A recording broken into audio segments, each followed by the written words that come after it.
Welcome to this episode of The Meaning Mindset with Rabbi Ron. My guest today is Carl Honoré. Carl, author, speaker, is joining us from London. I became familiar with Carl a number of years ago when I was gifted his book In Praise of Slowness, also republished as In Praise of Slow. He's written a number of books. He's considered to be the guru of the slow movement.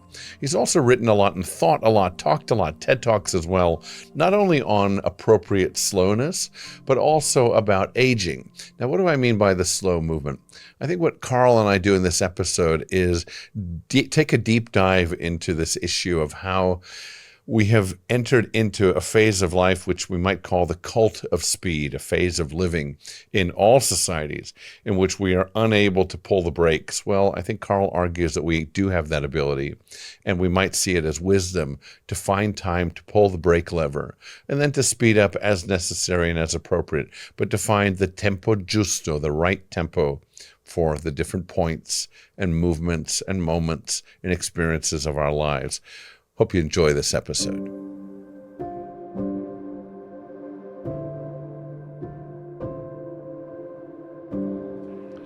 Carl, good evening. I know it's evening in the UK and it's probably the same temperature as it is here in Los Angeles, but we're in the morning here. Really appreciate you being here and making time for this conversation. I've been fascinated by your thinking and your writing for years. It was a number of years ago that my sister-in-law gave me your book. Sometimes that's not a good thing when somebody gives you a book that's advice. That, what are you saying? But I didn't take much time to think about what she was saying. I took it, held it, didn't read it for a while, wasn't ready to read it, then picked it up and read it and was really impacted by it. And now, these years later, I know that I'm referencing this book and this print of it. Maybe that was your first print. I recognize that front cover. Yeah, and I see that it was 2020. Excuse me, 2004. So 20 years ago. Congratulations. Yeah. The little book that could. It Still seriously trucking could. along. Yeah, it's amazing Yeah. what's grown out of it in terms of your other writing and thinking and the impact that you've had. So one thing I wanted to say to people is, a TED Talk is a great thing. It's like a teaser. It's like the trailer to the movie or the back of the book. Your TED Talk is particularly good and clear on slowness or slow, on age as well. I think both of them are fantastic. I think you're a really great, clear thinker with good ideas.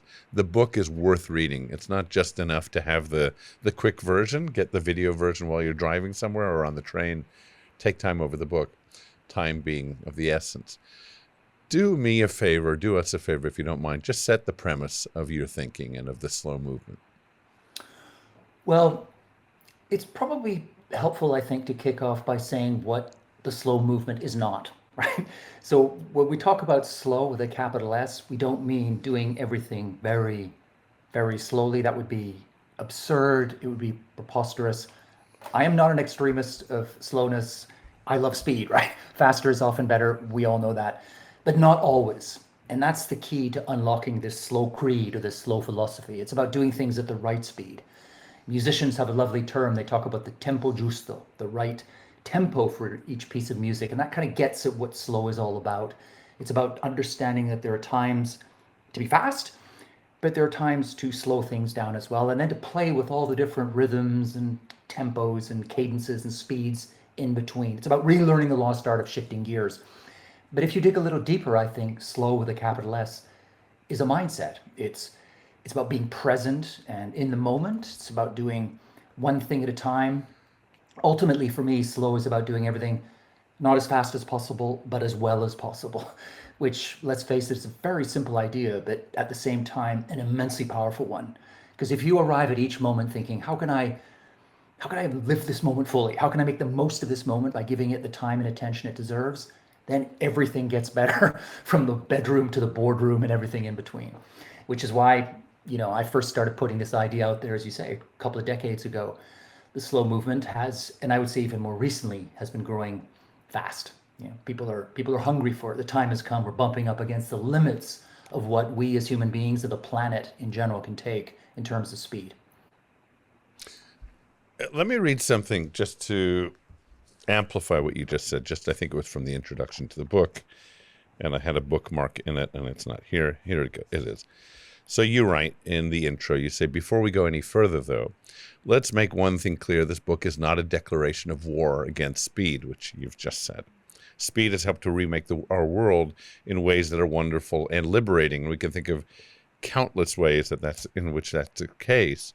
Who wants to live without the internet or jet travel? The problem is that our love of speed, our obsession with doing more and more in less and less time has gone too far. And that this is the part I want to lead to. It has turned into an addiction, a kind of idolatry. Unpack those ideas for us, if you wouldn't mind. Yeah, well, I think that we have been on an upward curve of acceleration now since, since at least the dawn of the industrial era, where we've been doing everything faster and faster.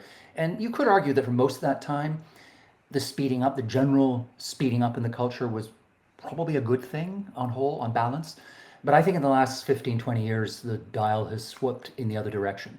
So that the obsession with speed, the veneration of speed it's become a cult. This is a cult of speed. And cults rarely serve their members well. It's backfiring on us in every way imaginable. We have tipped into the absurd now when it comes to speeding things up. Even things that are by their very nature slow, we try to make them faster too. So I'm sitting in London, England.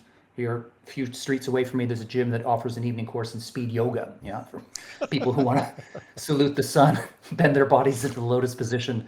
But man, they want to bang it out in 5 minutes, right? Yeah. And I thought that speed yoga had to be the most absurd manifestation of this roadrunner culture until a friend of mine in the US got invited to a drive-through funeral, where the church places the coffin at the entrance, the mourners pull up by car, and they say farewell to a loved one through a pane of glass, right? It's like picking up a latte at a drive-through Starbucks, right? It's fast, but is it still a funeral? Right. And I think that we've reached this stage now where we can almost see our own absurdity, this complete genuflecting before the god of speed we're paying a price in so many different ways. And that's why the slow movement, I think, is taking off. That people are saying, you know what, we want to keep the good of speed, but we want to sort of tap into the power and the beauty and the majesty of slowness as well, because there's a depth, there's a richness, there's meaning. There are layers of slowness that you lose when you get stuck in fast forward, because roadrunner living ultimately is superficial. You are juggling four things at the same time. You're skimming the surface, whereas slowing down, you get deep, you get to the core, you get to the heart of the matter. And I think that's a good metaphor for us. It's that fast is superficial and slow is deep. Yeah, a couple things that come up for me listening to you. One is the addiction piece, which is it's holding the bottle and saying, I know this is bad for me, but still taking the drink. And we're doing that constantly in so many ways. We're saying about these phones, I know I need to turn this off, and I never do. I'm not even sure I remember how to turn it off. Does it even come with an off switch? But yet, nonetheless, we're still hooked to it constantly. And as you sit at traffic lights, particularly, look left and right. People aren't typically looking at the green trees or even looking at the light. They're looking at screens. People are looking down. There's this gaze that you say, okay, that's traffic light eyes. People are looking down, myself included sometimes, by the way, just in case anybody thinks I'm and not even just at the traffic lights, right? People are looking down as they're driving. Of course. There's an intersection near me, and we keep wondering why there's such a repetition of accidents there. Fatal accidents, not an intersection. It's an off-ramp, as we'd call it, from the freeway, which I can't remember living in the UK what that means. There's a way to say that. You and I talked about language. And motorway over here. Yeah, but there's a lay-by or something. There was some way of expressing that. Anyway, and somehow people keep ramming into it and turning their cars over and dying. And I wonder if the issue is nothing to do with the way that the road was engineered, but the way that our brains are engineering our experiences, that we're looking down instead of out. What do we do? Because you and I know that we're doing the same thing. So we're part of the problem. We're raising kids to be part of the problem. I've raised your kids and mine are virtually the same ages, mid-20s, and we've raised them with technology, and we've raised them with this sense that sprinting is better than walking, And if you can sprint, why not? It just seems to make sense. Everything, as you point out in the book, everything that is faster is better. New and improved is never slower. What do we do? How do you temper it? How do you get to where you're not orthodox in your slowness, to where it's constant, but how do you build a moderate life?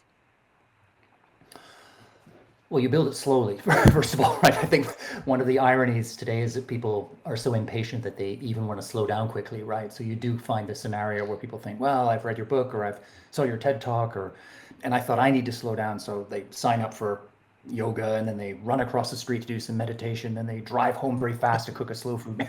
And you think, you're not getting this really. I think also you've got to realize that coming back to that word I want to double click on you used earlier, addiction. This is a form of addiction now that we are experiencing when it comes to speed. And it's an addiction at various levels. It's a chemical, biological addiction. I mean, they've done research showing that when you take away a smartphone from people, they have the same reaction as when you take away a heroin fix from an addict, right? You know, elevated blood pressure, sweaty palms. These are bodily reactions to the fact that you're taking away the speed. We don't put our feet up and celebrate the removal of distraction and stimulation. We panic, we fidget, we try to find some other stimulation and something else to speed us up in the moment. But there's a second, I think, another dimension. I will come to your how-to point, but I just wanted to get in on the addiction thing here first. There's another kind of reason for the addiction. I think it's more of a metaphysical one. And it's this, that for many people, speed, distraction, stimulation, caffeine, these are just ways, they're instruments of denial. They're ways of running away from ourselves, from insulating ourselves from discomfort, fear, big questions, right? It's easier to sweat the small stuff, like to think, where are my keys? I'm late for my 11 a.m. instead of confronting the big questions like, who am I? What is my purpose here? Am I living the right life for me? And I think those are frightening questions to contend with, but they are essential, right? It's like Socrates talked about the examined life. You have to get down and grapple and wrestle with those big questions in order to live a life worthy of the name, to work out who you are and how you want to move through the world, to get out of autopilot and start designing the right life for you. But the first step for that, getting away from that addiction, is painful. It's uncomfortable. Like any move away from addiction, there are withdrawal symptoms. It's scary. And I think a lot of people take the first step towards slowing down and think, oh, gosh, I'm not sure I like that. I feel a sense of vertigo. I'm a little bit overwhelmed here.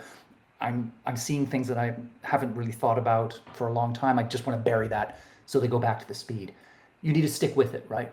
Break through that initial inertia, and then you can start to taste the fruits of slow and the benefits, and then it gets easier. Then you've left behind that chamber of denial that we lock ourselves into with speed.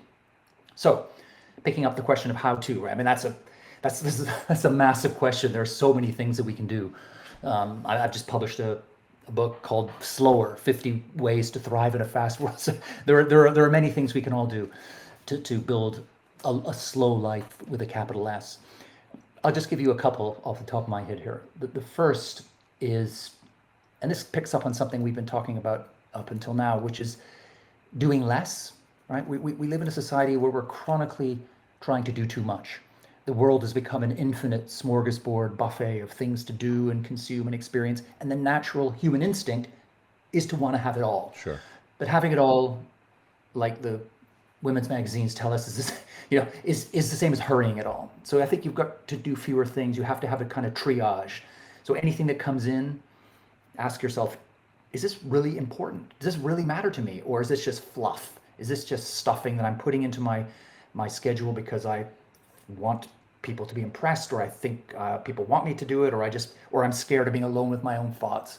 Or is this genuinely important? If it's the former, push it aside, say no, the power of no. The book is called, outside the US, it's called In Praise of Slow. It could so easily be called In Praise of No. Yeah. To be able to say no, because when you say no to something that's not important, you're saying a big yes to something that is. You're able to give your time and attention to the things that really matter.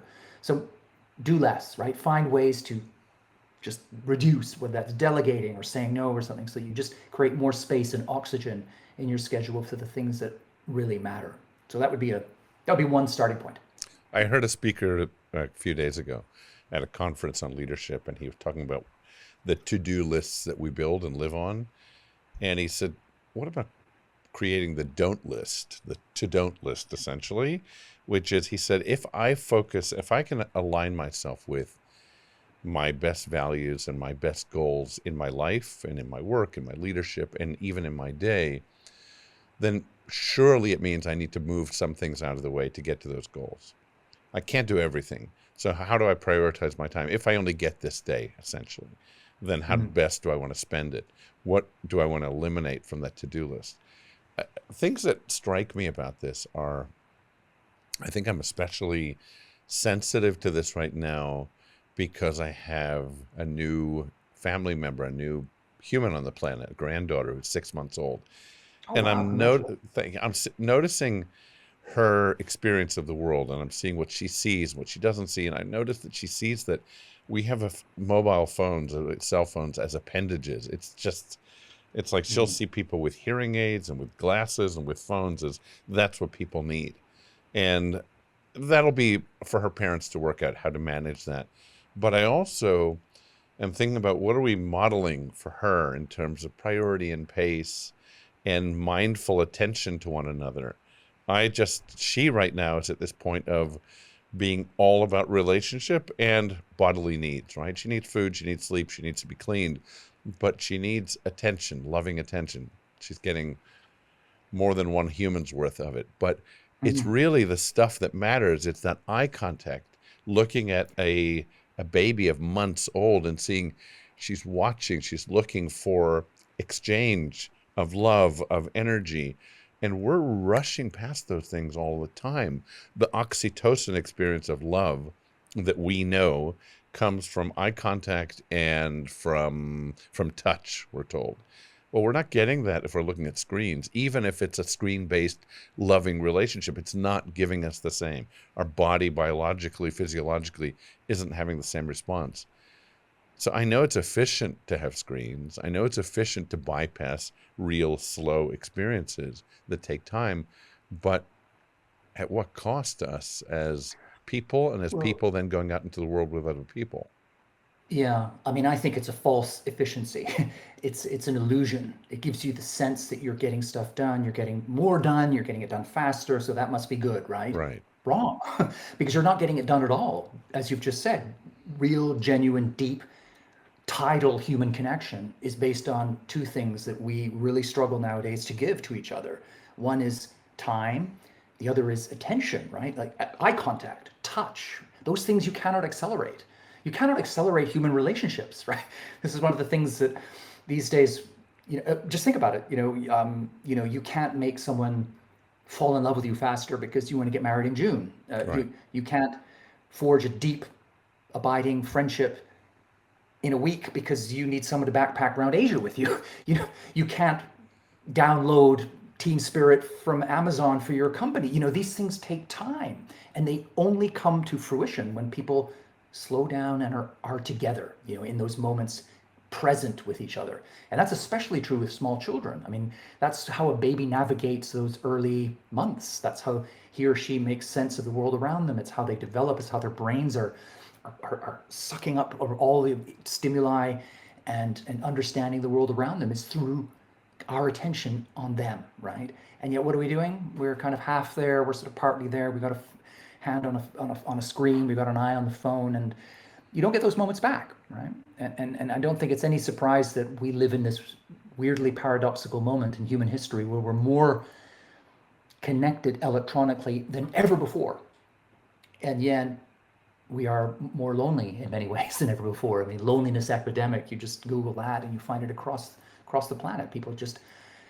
saying they've got fewer people they can turn to in a crisis. They have fewer Right. close friends. These things, and yet we've got thousands of people on Facebook that are allegedly friends, right? Again, when you talk about slow, it's about putting quality before quantity, and that's in everything you do. I would say starting with relationships. Yeah, I agree with you. I don't think there's anything we do in life that's as important as relationship. I think that's the core function of being human. Mm. And that's the greatest source that we get of being human, of feeling fully human and feeling seen. Don't we know that about each other and ourselves at this point in human history and in life, that every human needs to actually be seen and know that they matter to other people. And yet hitting a like on the internet isn't giving them a true sense of that. We live in a world in which I think, and this is probably something that somebody studied, I certainly haven't, most people are seeing nature on Instagram and TikTok and maybe YouTube videos. They're not seeing it outside. I have mountains right here. I mean, I can look at them from the studio and see probably 19 versions of green about 20 feet from me, just the leaves of different trees, and then mountains and hills and mountains and sky and cloud formations that are unpredictable, so beautiful because they're changing constantly. And yet most of us are seeing those kinds of sights because somebody posted them instead of getting out there. I'm sure you agree that the natural world is inherently slow. Everything develops slowly. Our movement in it is slow, and our appreciation of it is, by nature, slow. I think that we find the apotheosis of the slow creed in Mother Nature, right? Mother Nature is all about the right tempo. Right. She doesn't rush. Mother Nature has her own rhythms for everything, and it works out. It's a beautifully balanced and harmonious system that works because everything is working at the right speed. Nothing is being rushed. When human beings enter the equation and we start trying to accelerate Mother Nature, it usually ends badly for all of us. Farming, Usually right. more for the human beings, but also for the environment as well. And of course, the flip side of that is that when you ask about what are ways that we can slow ourselves down, I always put that near the top of the list is simply spending time in nature, whether you call it forest bathing like the Japanese do, or ecotherapy, or green time. We know, I mean, the science is pretty clear on this, that spending time in green spaces reduces stress, infuses us with feelings of calm. It kind of recalibrates our blood pressure. It slows us down, right? Just being in nature, just simply being in it. Now, obviously, the ideal thing is to go for a long hike in a forest, but we can't all do that every day. Even just simply spending 10 minutes in the park or your back garden near your house with your bare feet in the grass, that can have an effect of bringing a kind of serenity and stillness to you in the midst of the hurly-burly of 21st century life. It's there for most of us, some form of green space or some form of communion with nature. And it's an ancient truth. It's an old wisdom that goes back all the way, right? The importance of being in touch with the natural world. And that's something that's free, for most of us. It doesn't cost anything. Right. It just, even in big cities, it's available to us. Yeah. Thinking about time, I think about time a lot in terms of how we use it. I also think about the construct of time. We've created this as a way of getting to dentist appointments. Otherwise, what do we need it for, right? If we're just living, imagine, I kind of wonder what it would be like to live without any sense of clock, right? And you point to that in the book as well. What is it to live just in natural rhythm? When the sun sets, we know it's time to do something different. When the sun rises, it's time to do something different. And then we just move through the day. I spent a fair amount of time in Africa doing some work there, and different parts of Africa. And one thing I remember, and I'll never forget this, because I was standing in the bank, I think it was Barclays Bank in Johannesburg or Botswana, wherever it was. And I was getting so impatient because the woman behind the counter was just moving at a ridiculously slow pace, helping somebody else. I thought, how long can any transaction take? And I need to get into my rental car and get out to the safari to do things that clearly matter. And I got more and more impatient, and I was with a friend there, and I looked at her, I thought, this is crazy. And she said to me, you're crazy. It's not crazy. I said, what does that mean? There's a rational amount of time this needs to take. She said, you come from a society that's hell-bent on efficiency. This isn't that society. She came to work to do her job and serve people, and that doesn't come with that same kind of pace or expectation. Mm-hmm. And that was a tough lesson, because my immediate response was judgment. Well, change. Clearly we've got it right. This should be done more quickly so you can get 100 transactions in the day. But that's based on a premise. What if the premise is wrong? You talk about Yeah. that in your writing about this idea of how we're economically driven towards speed as well. I can imagine if I went back now to the same Barclays Bank in whatever city, Africa, things have changed a lot. They've been forced to move faster. Yeah, I remember it was a few years ago, wasn't it, that Ecuador, I lived a long time in South America, so I'm very much in tune with another corner of the less developed world where time is a much more bendable Yeah, and not so efficiency driven phenomenon. And a few years ago in Ecuador, as part of their modernization drive, they had a drive for punctuality, right? And they were giving out watches and so on. And it was all about kind of, we need to catch up. In order to catch up, right? In order to raise our living standards to the standards of the West, we have to raise our time standard. We've got to play the same time game. And you know, of course, you need in the modern world, you need schedules, right? You need sure. deadlines. You can't live without them. But I think the problem is that we have fallen into deadline mode, so that even when we're not on a deadline, even when it would pay just to back off, forget the clock, and let the moment flow at its natural pace and rhythm, we're still in there saying, "Come on, look, it's 30 seconds now," that kind of thing. And really, it's about that dance I talked about at the beginning, the fast and the slow. You could talk about chronos and kairos, the different kinds Sure. of time. Chronos is time by timekeeping pieces. Kairos is more natural time. So if you're flowing between those two states, I think it's not the easiest thing in the world to do, but you can do it, even living in a big city like London, as I do. To be honest, I never really feel rushed here. I Mm. get a lot done. I'm very punctual, but I kind of find myself flowing between those two states. I don't wear a watch. I don't look at the time, but I look at the time enough to make sure I'm on time, you see? Yeah. And it's about, I think, each person finding their own accommodation with that juggling act between chronos and kairos, or fast and slow, or whatever it is.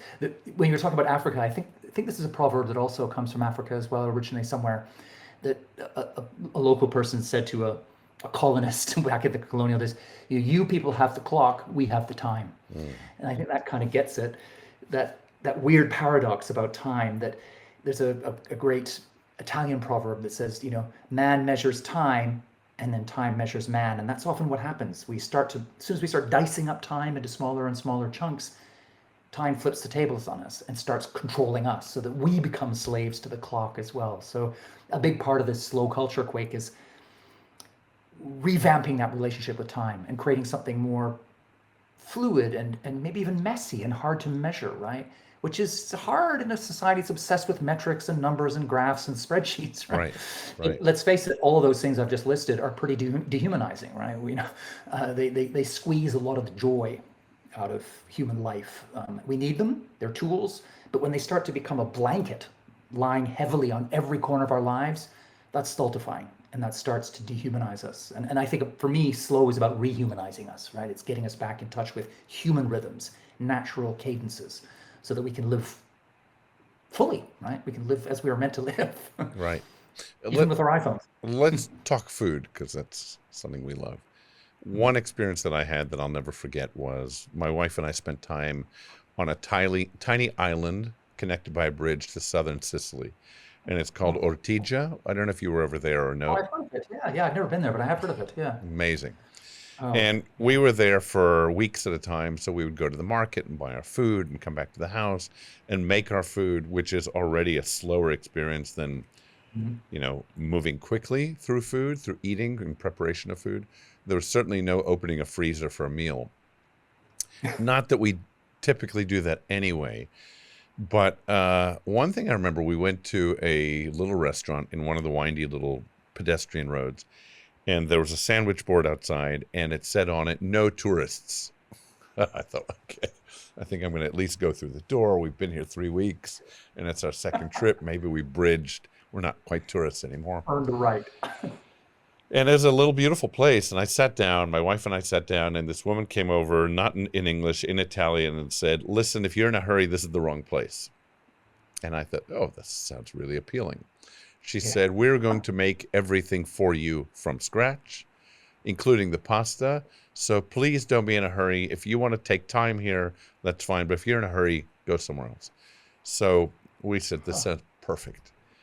We got a bottle of wine. We sat, we talked. We looked around at other people as you do in these experiences, and Yes, she yes. would come out with delicacy after delicacy.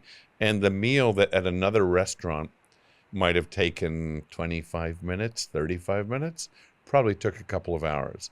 And it was memorably good, not just the food, but the setup, the discipline that she said, look, this isn't that. So if you want this, then you're welcome. It was Yeah. one of the best meals we've had for that reason. Talk about the slow movement in food and what you take from it.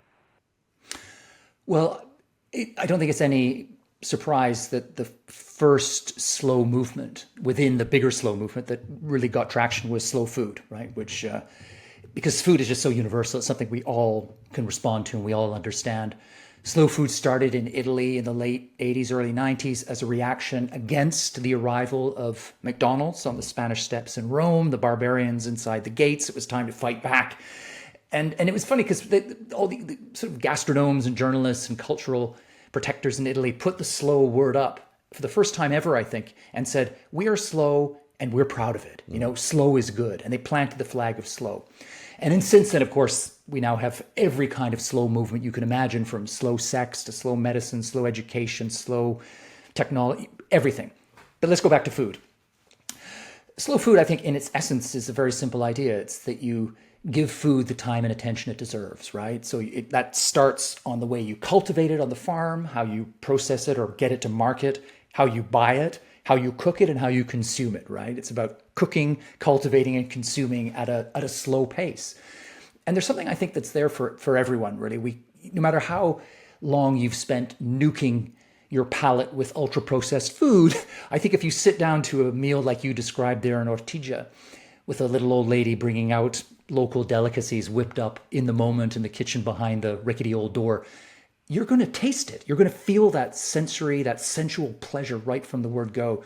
So I think for many people, food is a wonderful and easy gateway drug, if you like, to the bigger slow movement, because you can feel the benefits right away, not only in the sensual taste We're pleasure, frozen. but also in the other thing you described there in that dinner is the social aspect, the sitting around, listening, talking, chatting, watching the world go by, eavesdropping on other people, right? We're social animals, right? So the social connection is the cornerstone of a life well lived. It keeps us happy, it keeps us healthy. And food is one of the things that brings us together. It's no surprise to learn that the English word companion comes from the two Latin words, with and bread, con pane, right? Because it's precisely when we break bread together that we are at our closest. Sure. That's what, right to our ancient ancestors, chopping up a wild boar by the fire on the savannah in Africa thousands of years ago, to today, a bar mitzvah or a wedding celebration or a date. So much of our social communion occurs around food. And if you can build that around slow food, I think everything goes from black and white to technicolor. And I think about the idea you talk about with bread, con pane, but it's also about the notion that when you're eating, it's not a time of productivity. Yeah. So it's not doing two things at once. It's literally just eating. And, in Jewish terms, you're not meant to eat without conversation. And that's just and the essence of it as well. So what does that look like when you're actually living, raising kids, living the real life, where there are things in your freezer that will get you to dinner faster? How do you find the balance? Do you say, I am not going to allow that into my house, I'm never going to go through a drive-through again? Or Yeah. do you just say it's never about extremes, it's more about moderation? What's your feeling? I think it's about moderation. It's also about finding the recipe that works best for you. I mean, I'm always loath to get on a soapbox and tell people exactly how they should live their lives. Yeah. We're all different, and people will find their own way to slow. I can tell you that in my world, and I come from a family, both my parents are big foodies. They both love to cook. So we always had a dinner where everybody sat around the table. We talked about food. I learned how to cook. My kids have learned how to cook. So it was not a hard thing for me not to have processed food or things in the freezer, because just wasn't really, I didn't really grow up with that. So I've always, for me, and it's something I feel when I think about my parenting, I think the thing I'm most proud of is the fact that I've passed on a love and an understanding of food to my own children, who are now, as you said, both in their early mid-20s, and are both avid cooks. I mean, they cook the most incredible things on really tight young person budgets. Yeah. They're going out, they're finding markets, they're finding cheap supermarkets, they're coming home, they're on TikTok and Instagram, coming up with creative new recipes that they share with me and sending pictures of the food they make midweek, Yeah. and they're busy people doing all kinds of stuff. I feel there's a fallacy floating around out there that's slung around our necks and choking us half to death. And it's this idea that we never have time. Like, I've never got time, right? I've never got time for this. Right. And yet we always find time for social media. And if you look at time use studies, the average American, North American, European is spending between 4 and 5 hours on social media. And then turning around and looking at their partner on the sofa at the end of the day and saying, man, I just got no time. And you think, well, dude, take a step back, look hard at what you're doing with your time, and maybe you would free up the 15 minutes it takes to whip up a simple, healthy, delicious salad, right? Or a very, very simple pasta with some tinned tomatoes, right? Cooked from scratch. Again, 20 minutes, eat it around the table with the TV and the computers and the phone switched off. That's there for most of us. I think that's there. But we're so locked into this one way of being, which is about juggling 50 million different things and being online all the time, that it gets in the way of using time wisely. The time is there. We still have 24 hours in the day. Yeah.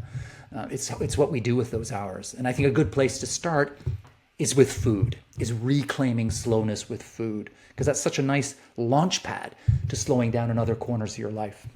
Slow food leads me to other thoughts, which is parts of your book that you address. Well, books, but the particular one that I read was slow sex and slow medicine and all these other slow, potentially slower experiences. Can you talk about those in any order you like? Sure. Let's start with sex, right? That's always a fun place to go. I mean, there was a little while ago, there was a story that made headlines here in London. It was about a couple who were getting divorced, and they went to the court, and the judge said, what happened? What went wrong? Why are you here? And the husband answered first. He said, Your Honor, it's a long story. We married young. We grew apart over the years. But the moment I realized our marriage was just done, it was finished, was one night when we were in bed together making love, and I closed my eyes for, just a few seconds. I opened them up again, and I caught my wife reading an email on her iPhone, while we're in full flow.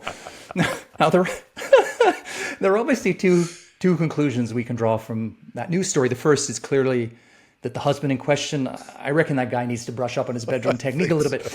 But the second conclusion is the more useful and the more apposite. And that is that, like that woman glancing at her inbox, we've all forgotten how to slow down, even in the bedroom, right? Yeah. By the way, I want to know, was she reading or writing email at that point? But that's a separate story. Yeah, I think she was reading, but in other cases, I can imagine people writing, which would be a real downer, a real blow to your ego, I think, is the man. But I mean, it's all around us. I mean, a little while ago, there was a magazine that came out here for couples, a normal magazine, nothing weird or pornographic, just like a psychology style magazine, with a headline that just stopped me in my tracks. It said, bring her to orgasm in 30 seconds, right? It's like, on your marks, get set, go. It's like, if we carry on like this, sex will be an Olympic sport before long. And But the funny thing is, that technique of dragging a woman to the finish line within half a minute, I've mentioned that a few times around the world in different arenas. And whenever I do, the same thing always happens. After I've spoken, a few men in the audience come up to me and they say, what was the name of that magazine? What was the issue number? But no woman anywhere in the world has ever done that. I think women have a natural understanding and affinity for the idea that slower is often better between the sheets. Yeah. Which is why there's a whole kind of slow sex movement around the world. People looking to find a slower groove in the bedroom, to be a lover with a slow hand. You remember like the Pointer Sisters famously sang back in the 1970s? Because it's when you enter into that sacred bubble with the other person, you leave your phones outside the bedroom, you slow down together. That's when not only does the body, especially the female body, have time to warm up and deliver more bang for your buck, but also those deeper connections begin to flow, the emotional, the psychological, the spiritual. So, I travel a lot around the world, and one of the ways I kind of plug into the local culture, but it's to see what evening courses are available locally as I'm traveling through. And it's amazing how often now you go to a big city and you will find courses devoted to the idea of slow sex or slow relationships again. Couples of all ages, digital natives included, going to workshops to learn how to be a lover with a slow hand, how to slow things down in the bedroom. And be connective. Yeah. So the physical, the emotional, reconnecting all those things to create a kind of fully rounded, genuine, slow human experience. It's the same as it's a similar metaphor, right? It's sex as a fast food snack gobbled down in a drive-through versus a slow food four-course banquet, right? Yeah. Now sometimes you want a snack in a drive-through, right? Sure. I'm not here to say that fast sex is always bad. I like a quickie as much as the next person. But, if all you're having is fast sex, then you're missing out, right? Because it's when we slow down, find that lower gear, that things begin to go deeper and produce, more pleasure and more connection.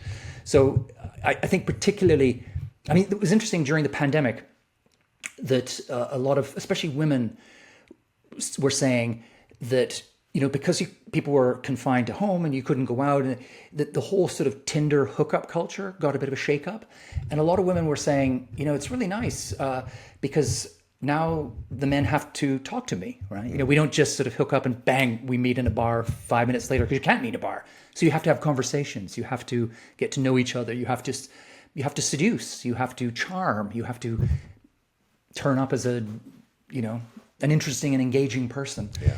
And I think that a lot of that disillusionment with the dating apps thing has carried on since the pandemic, that people are I was reading a whole piece about it recently, how they're really struggling to get people to go on. People are just fed up with the fast food approach to romantic relationships and sex that Tinder offers us, right? So I think there's a seismic shift going on in that side of our lives. Yeah, the religious among us, I'll say the orthodox among us in whatever religion, are trying to teach us this through their lens as well, right? Which is, look at this notion, I think, of my own wisdom tradition, which is, I think, a wisdom tradition, not just a religion, which is saying there's a time for everything, a season for everything. So take your time, notice time, not the clock, but time. Also, something that I think is that it's teaching you that there are natural cycles, that you're part of this natural world. You're a part of nature itself. We always think of ourselves as apart from nature. I went into nature. No, you are nature, in nature. But also this idea, I think, about traditional Jewish people who will work hard for 6 days, and then the seventh day, there's a mandated reset, that you have 25 hours, not just 24, where you have to walk, you have to get back to conversation, because the difference between going from here to there in a car 4 minutes versus walking 20 minutes is thought and conversation and observation. How many trees do we actually notice? How many conversations do we actually have? And then this idea that I love, which is, I think people are nodding their heads who have these experiences of Sabbath, of break, it's not up to you. It's mandated. You need to be part of this cycle. You need to go hard, run hard, like an athlete. By the way, there's a lot of talk and science, as you probably know, about the value of rest for athletes, not the amount of time they take, but the quality of that time in terms of how it then translates to better performance. So it's, what are they doing in the off times, not just when they're on the court or field, but how they stop when they stop. Go ahead. Sorry. I love the idea of a Sabbath, and it's no surprise to me that every great religion has some version of that, right? Because human beings need to pause. We need moments of quiet, serenity, tranquility, moments to look inside ourselves, moments to connect with the people who matter most to us, moments to stop producing, moments to stop doing and just moving from being human, because I think we've become human doings rather than human beings. And a Sabbath is a moment to reset and reboot and find that other gear. And it's no surprise to me that people, even if they don't buy into the religious tradition behind it, people are very much embracing this idea of a Sabbath. So people have internet Sabbaths, sometimes they're using the word Sabbath, sometimes they're using it as, they're calling it a holiday or whatever, but it's the same principle. Sure. It's the idea that you have a time that is fenced off, that is sacred, right? Sacred in the best sense of the word, and it sounds like it's in opposition to the rest of your life, but I think it's just part of the flow, as you go up and down the valleys and the peaks. And I think I love the metaphor you use there of the athletes. They're a perfect example of that. People we've just, with this 2024, the Olympics, right? We've seen a lot of incredibly elite athletes doing things very, very fast. But how do they manage to get that fast, right? Well, they're doing a lot of resting and a lot of very good quality sleeping Yeah. in between their training, Right. right? They're not running fast all the time. And I think that there's a real life lesson for the rest of us to take into our own lives there, that if we want to show up in the best version of ourselves, we need to have that shifting of gears, right? We need to have the Sabbath gear in it. It's got to be part of our toolbox. Part of the gearbox, right, is the Sabbath. Yeah. And whether that's one full day or a few hours a day or maybe a bit of both, I think each person will find the recipe that suits them best. But I think it's a universal need, a universal principle, and that's why you find it across all cultures, right? Stop. Stop. Also, or just slow down, like the archer pulling back the strings of the bow. That's very slow to release it very quickly. And the golfer, the backswing, is very slow in order to then release. So again, there's this constant reminder around us in different parts of our lives that there is value to that. You're saying, is it in opposition, let's say the Sabbath idea? I think for us who aren't doing it, we're not doing it because we believe it's in opposition to our productivity and our best life. The people who are doing it say it's expansive. The people who are saying every Friday, it's not just, when I feel like it or twice a year as an experiment, I am stopping. My family is stopping. So we're all on the same cycle of walking, of being together, of being and not doing. You're not even in Jewish tradition. You're not meant to do anything. So you're not, that's wrong, actually. You're not meant to do specific things. And one of them, I'll give you an example, is cleaning the house, or it's even cooking a meal. You have to prep that so that at this point you can desist. You can just eat and be together. There's a lot of beauty in that. I think then it's complementary or expansive rather than in opposition. We're looking at it from the outside saying, I can't do that. That doesn't make sense. I can't close my shop, which brings me back to living in the UK for as many years as I did, where you are. I was there in the 80s, and I was there for about 9 years, so 80s and 90s. And one thing I remember was going into the supermarket, and they would have literally a fence and a chain or something around alcohol. Do you remember that? Right. Yeah. Right. Yeah, that's right. And it was like, no, you certain hours you could, certain hours you couldn't. it's not 2 in the afternoon. They'll unlock the alcohol, then you can go, or the pubs would be closed on Sundays. And obviously, Commerce said, that's just not going to work anymore. We're going to push, change the laws. And they did. The question is, what did we lose? Okay, so you can get into a pub, anytime on a Sunday, but what happened to the regulation requiring you to just be, let's say, with your family, which I think was the original intent?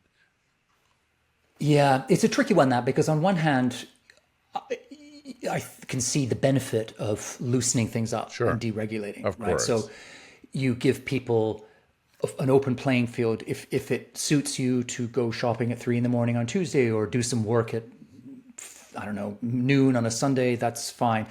The trouble is, I think that people don't know when to stop. So if you take away all of the barriers, all of the fencing you talked about there, right? All of the limits, most of us don't know when to stop, right? This is the trouble. If we had the discipline to say, okay, I'm going to make use of this total freedom to do anything at any time, which is an extraordinary thing and a very unusual in human history to be able to do this, and could, in fact, I think if we had the right approach with the right spirit, be an incredible gift.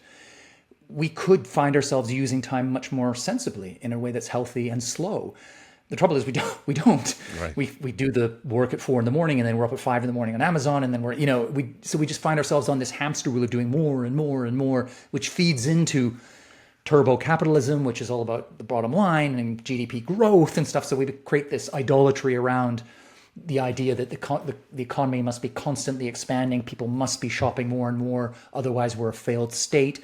And so we're just caught in this vortex, right? Sure. This endless vicious circle. I mean, breaking that is not going to be easy, but I think that individually we can, just with our own, inner resources, be more disciplined about ourselves. So I find that I'm able to use that, and I work because I'm based in London, but I'm working across the world and I'm doing stuff in different time zones. I'm pretty tight about keeping my work within a normal working day, but occasionally something just has to be done outside that. And I'll do that, but then I'll make sure that if I've taken 2 hours outside I'll take 2 hours off, right? So Yeah, I'm not just adding that on and doing that extra work. I'll make sure that I claw it back, have a Sabbath, a couple of hours or three sure. hours elsewhere in the week to offset it. That takes imagination, it takes a bit of courage, and it takes practice, but it's doable, right? I think. Shifting to medicine, how is it doable in medicine? How do you take a slow approach to something that needs to be immediately responsive? And as we know, looking at the NHS, by the way, is completely overworked and overwhelmed. Well, the first thing to say is that sometimes you need to respond quickly for medically, of course, right? I mean, nobody gets in a car accident and says, "Send me a herbalist," right? You On a want somebody horse. who's going to be there from accident and emergency, who's going to triage you instantly and get you fixed up and stitched up. But a lot of other diseases, a lot of other conditions that people labor under now, especially chronic illnesses, which are so ubiquitous around the world, they don't respond to quick fixes. They need something more holistic, something more complex, maybe a bit messy, a bit more open-ended. So they need a slow fix. And I think you're starting to see now medical systems like big super tankers lumbering along, trying to turn in that direction, trying to carve out ways to bring slow into the medical world. One example is that you see now blue chip medical schools across the planet putting listening back on the curriculum, like teaching young doctors how to listen, which sounds absurd at first. You think, well, what? That's like teaching them how to breathe or Right. eat. We all know how to listen, but I'm not sure that we do, right? I I think that agree. very often when we're supposed to be listening, our attention is somewhere else, especially if, as in the UK, where doctors are seeing so many patients, they're just not there. And if you're not listening, you can't diagnose. You miss things. You don't read between the lines. You don't join the dots. And so you end up missing stuff, which leads to worse illness, more costs later on. It'd be far better to invest time now, give doctors more time. So there are movements across the world. In Spain, they call it the 10-minute platform. They're pushing for a minimum of 10 minutes with each patient, so they have time to listen, look them in the eyes, touch them, diagnose, come to a sensible, useful conclusion to treat them properly, and so on. So I think we're seeing more of that thinking going on at the macro level within medical systems. But then you're also finding more slow forms of treatment going on. So things like acupuncture, Right. massage, which Reiki. on the face of it seem a little self-indulgent. They're very slow. They take a long time, but they do have a medical payoff in many cases. We've seen proof of that. So you're seeing, I think those are 2 or 3 examples of where we're starting to see the dial move a bit. But goodness me, there's a long way to go. Our medical systems are hooked on speed, like so many others of our systems. Yeah, I think that's a reason why presumably practitioners are going to possibly have shorter careers because they're just saying this isn't satisfying. I don't get the time that I need to get to know my patient to where I have a holistic understanding of who they are. If I have 10 minutes, how much good medicine can I achieve? We've talked a lot about speed and busyness, and I think about aging people, all of us. I also think about some of your writing on aging. How does it factor in? Because everybody that I speak to who is retired says they're busier than ever. Yeah, that's I right. mean, it's like, how are you? I'm busy. And people who are retired, they're saying, I never thought I'd be this busy. I don't know what I'm doing. I'm busier than ever. Is that a good, healthy busy? Or is that, I mean, to your mind, of course, it's to the individual, but what's your thought on that? Yes, I think it depends on the person. Sometimes people are just trying to replace the toxic busy they happened when they were working, and they end up filling in with the toxic busy when they're retired. Yeah. But other people are using that retirement freedom to live a full and fulfilling life. So I wouldn't want to say that everybody who's busy is getting it wrong. I think there's good busy Right, and bad I busy, agree. just like there's good slow and bad slow. Yeah. What are you seeing about aging? Because that's a lot of your research and your thinking and writing as well. What are you noticing that we're doing particularly well? Let's take some positive outcomes from it. Well, I think this generation of older people is finally starting now to come out of the closet in a way, to be out and proud about aging, because we have a very grim and bleak view of aging in our culture. We are marinated in the cult of youth. We Yeah. view aging as a process of decline. It's all downhill from, I don't know, 35 or 40. Everything gets worse with every birthday. And that's just nonsense, right? That's weapons grade nonsense. Sure, some things change in ways we don't necessarily like, but many things stay the same, and many actually get better. And I think that people are now in the second half of their lives, sort of post 50, are feeling less ashamed of their age. They're coming out and they're saying, you know what, here's me at 54. I am smashing it and I'm proud. I'm out there on social media. You look on social media nowadays and you will find every day people uploading millions of photos and videos showing their version of being 50 something, 60 something, 70, 80, 100 something. And those versions are very different from the tired, age-old version of growing older, which is slippers, pipe, maybe golf on a tough day, and just kind of retiring from life. There people are out there launching businesses in their 50s, learning language in their 60s, running marathons in their 80s, jumping out of airplanes in their hundreds, right? This is the age of the centenarian skydiver, right? The dial has moved. And I think that's one thing to hold on to here, because it's all about role models for everything, right? If you can't see it, you can't be it. So if you can see someone 5-10 years older than you out there doing amazing things, that makes it easier and permissible for you to aspire to the same thing, rather than feeling, oh no, 5 years from now, I'm going to be in every way worse than I was 5 years ago. And then 5 years after that, it's going to be even worse. No, there are going to be many things where you will actually improve, right? If you go into it with an open, hopeful, optimistic spirit. So I think that cultural change is very important. We're also being more active. People are exercising more than ever before. I think people are eating a healthier diet. We're seeing people drinking less alcohol. So those things help as well. And because of that, we are living better for longer than ever before. We are actually entering a golden age of aging. It's never been a better time in human history to grow older. The trouble, of course, is that we've got this cult of youth slung around our neck. We need to get it off, pull the ageist goggles off, and see things as they are. And when you see things as they are, you think, you know what? Bring it on. There's no wrong side of 50. There's just the side you're on and what you choose to make of it. Yeah, I agree with you. I think there's maybe the wrong side, if wrong is the right word, is meaningless. Not that term, but if the wrong side of 20 exists, it's meaningless. It's living what we feel is an existence devoid of meaning. Back to that rat race to rush to an outcome. We're raising kids to earn a salary. We think that's the ultimate goal in life, right? Get that job to earn that living. And yet, hopefully, we've learned something else about it. And I think sometimes I'm seeing people who are at different ages of life. I deal with a lot of people in my community who are older than I am, and they're leading really meaningful lives. Yes. And then some of these other things that we're talking about, a lot of them external, by the way we physically age, are less important than how they're invested in other people's lives. So that's, by the way, that to me is its core, which is a life of service at any age. Then maybe the wrinkling doesn't matter as much. Yeah, I think that's a life well lived is a life of service, being of, putting the greater good up near the top of your priority list. And that's something we should all and can all aspire to at every stage of life. But there is a natural tilt towards that in the second half of our lives. I mean, whether you call it generativity or gerotranscendence, it seems to be a phenomenon that you can detect across all cultures, socioeconomic groups, genders, whatever it is. You find that people, as they get into their sort of 40s and so on, they become less obsessed with, climbing the greasy pole, playing those status games. They're more interested in giving back. They want to be of service. They want to do something bigger than themselves, right? Yeah. They want meaning, right? Meaning with a capital M. And that's something that you hear across the board. And more, I think you're seeing it as people get into that second half. They're thinking, you know what, I've done that other stuff, right? It's time to put that to one side and do something with real purpose, to build a legacy, to leave the world a better place than I found it.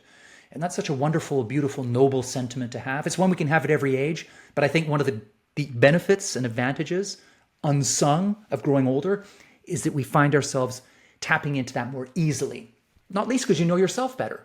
You know the world, you understand the world better. You're less caught up in the small bore games and gamesmanship and so on of Sure. climbing the LinkedIn ladder, right? Right. You're able to see the big picture. And once you can see that, you see what's really important, you can zero in on it. And I think that's one of the great gifts of growing older. Yeah, I love that you call it the LinkedIn letter. That's made a brand reaching for a Kleenex rather than a tissue or whatever it is. Yeah. Anyway, silliness. You bookend in praise of slow with a story that's really moving and I think poignant, gets us to the heart of this, which is when your little boy, I think it was your little boy, was tiny. Talk about the bedtime story and what that Yeah. meant to Well, you. what I've realized now, having written, several books, is that all of my books start from a personal existential crisis. And that was very much the case with In Praise of Slow or In Praise of Slowness. And for me, in this case, it was when I started reading bedtime stories to my son. And I got to say that I just couldn't slow down. So I'd be speed reading Snow White and the Seven Dwarfs, skipping lines, paragraphs. I became an expert in what I called the multiple page turn technique, where you try and flip 3, 4 pages. But let's be honest, right? It never works. Our kids know these stories back to front. So my son would always catch me out. He'd say, "Daddy, why are there only 3 dwarves in the story? What happened to Grumpy?" And this really lamentable state of affairs went on for quite a while until I caught myself flirting with a book I'd heard about called The 1 Minute Bedtime Story. So Snow White in 60 Seconds. And I remember thinking, hallelujah, man, I got to get that book now, Amazon, drone delivery. But then it was the second reaction, the light bulb over the head moment. I just thought, whoa, is this for real? Am I really in such a hurry? I'm prepared to fob off my little boy with a soundbite instead of a story at the end of the day. And that was when I came away thinking, wow, epiphany time. I have just lost my compass here. I'm racing through my life instead of actually living it. And that was a personal reset. But then, of course, as a journalist and a writer, I wanted to understand the bigger picture on addiction to speed. And that kind of set me off on the whole track of writing about slowing down. And yeah, it all started with Snow White and the 3 Dwarfs, if you like. Yeah. And you brought it to the And end. I thought you I brought. came out the other side, right? Yeah, I came out the other exactly. side. So you wrote that book. Now it's 2024. You wrote it in 2004, 2004. Math, not my strong suit. 20 years later, has the book and has the slow movement made an impact and an imprint that you see moving a needle in some way? And do you feel like Yeah. we're potentially moving while things are getting faster and faster? Other things are as they should be slowing down. Any sense of progress in the best sense of it? Huge progress. I mean, I'm just blown away by how far the slow movement has come. If you said to me in 2004, this is where we'd be even 20 years later, I'd have taken it, I'd have bitten your hand off. Because yes, the keynote, the hallmark of modern life and society remains acceleration. I think that's still our driving impulse. But at the same time, we have built up, the slow countercurrent has grown exponentially, right? So there's now, I rattled off a few of them before, but really just in any field of human endeavor now, you will find a slow movement. People coming to the party and saying, how can I do this better and enjoy it more by slowing down to the right speed? We've seen it. I mean, you look in the workplace, there's a huge rethink about technology, and there's a whole slow technology, slow media, slow internet. How do we switch on? How do we switch off movement? I think the mindfulness movement that took off, that really went global, I would say, a few years after In Praise of Slow. And when it first came out, I thought, this is kind of just another way of saying slow, right? Sure. And look at how far that has gone in schools around the world, in Silicon Valley companies, people taking time just to stop and look inside, to let their minds wander, to clear their minds, to slow down in the deepest way possible.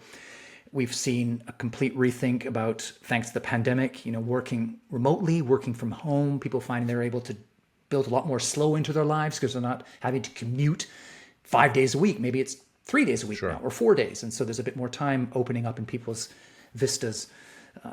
This is tip of the iceberg stuff, but I think that the tectonic plates are shifting here, not least because the downside of speed is so apparent, right? We've been through the financial crisis, 2007, 2008. We've had a COVID global pandemic.